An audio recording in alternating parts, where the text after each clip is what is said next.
Our New American Standard reading for today, January the 5th, is Genesis chapters 12, 13, 14, and Matthew chapter 5, verses 1 through 26.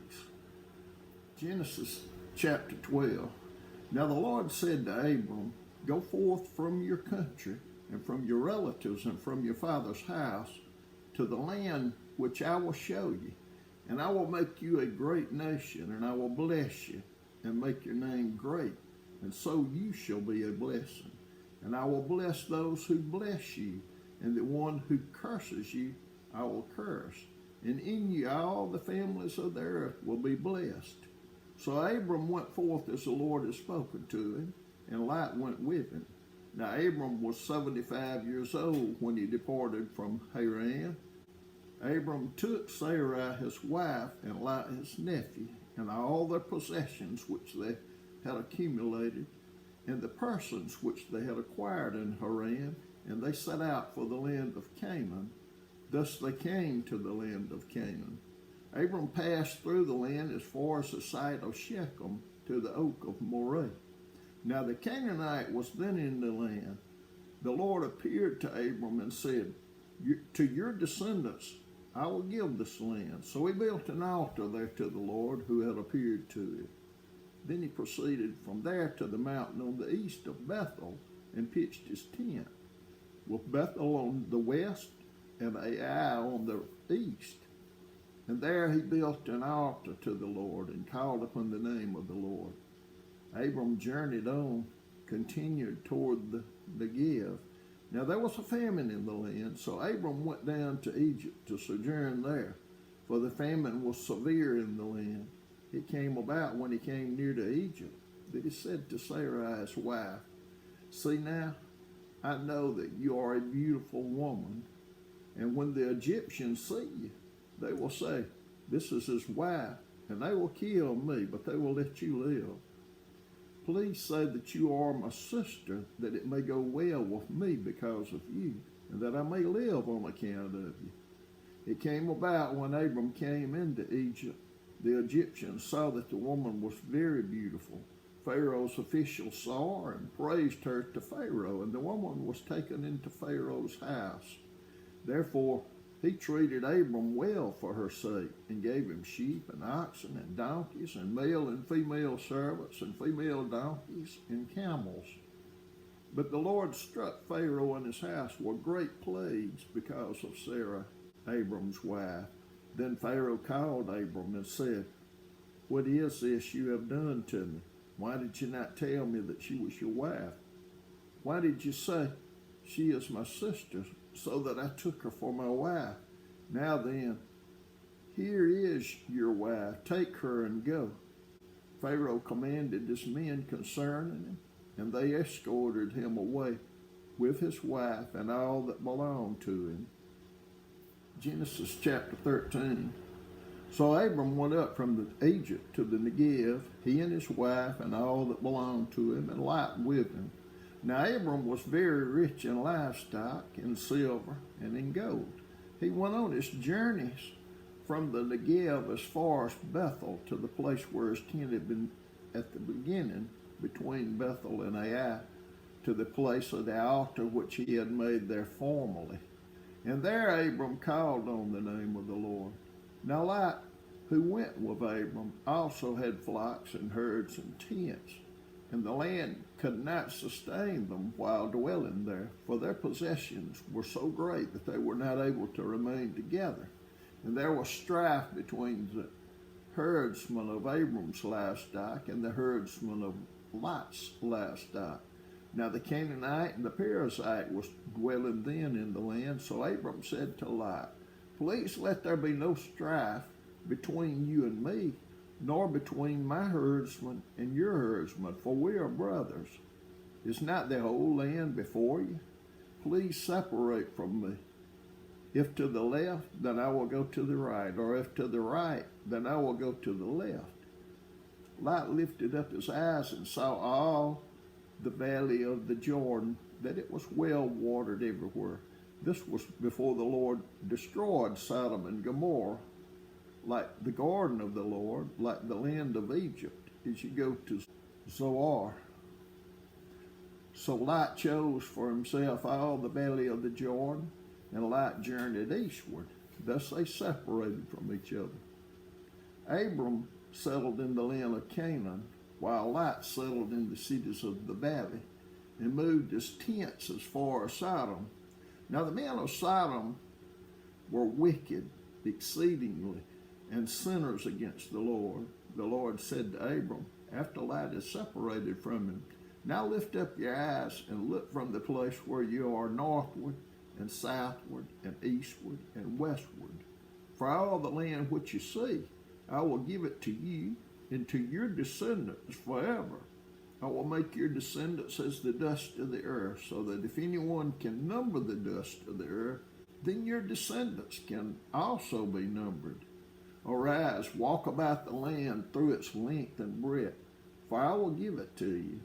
Then Abram moved his tent and came and dwelt by the oaks of Mamre, which are in Hebron, and there he built an altar to the Lord. Genesis chapter 14. And it came about in the days of Araphel, king of Shinar, Arioch, king of Elasar, Chedorlaomer, king of Elam, and Tidal, king of Goim, that they made war with Bera, king of Sodom, and with Birsha, king of Gomorrah, Shinab, king of Admah, and Shemeber, king of Zeboim, and the king of Bela, that is Zoar. All these came as allies to the valley of Siddim, that is the Salt Sea. 12 years they had served Chedorlaomer, but the 13th year they rebelled. In the 14th year, Chedorlaomer and the kings that were with him came and defeated the Rephaim in Ashtaroth, Karnaim, and the Zuzim in Ham, and the Emim in Shaveh Kiriathaim, and the Horites in their Mount Seir, and as far as El Paran, which is by the wilderness.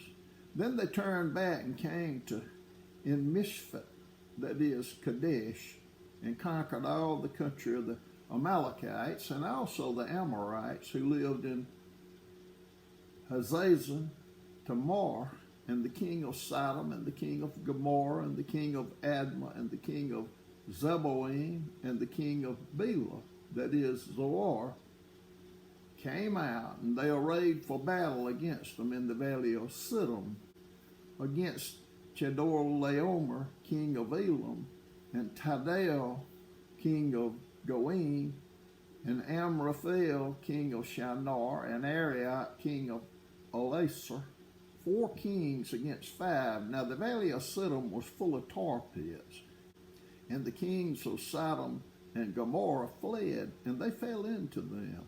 But those who survived fled to the hill country. Then they took all the goods of Sodom and Gomorrah and all their food supply and departed. They also took Lot, Abram's nephew, and his possessions and departed, for he was living in Sodom.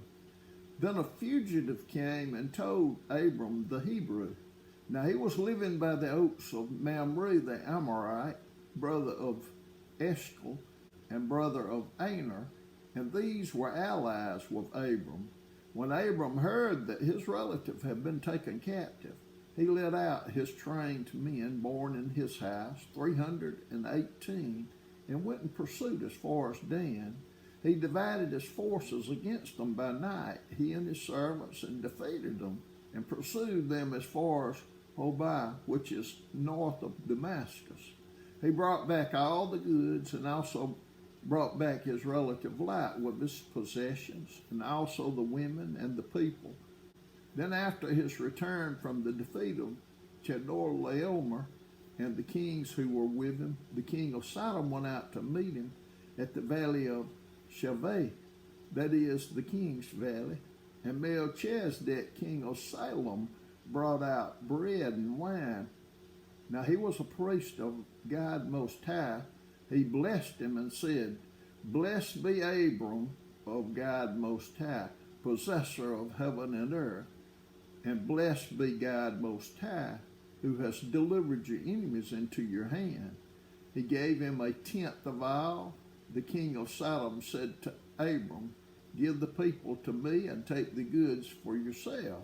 Abram said to the king of Sodom, I have sworn to the Lord Most High, possessor of heaven and earth, that I will not take a thread or a sandal thong or anything that is yours, for fear you would say, I have made Abram rich.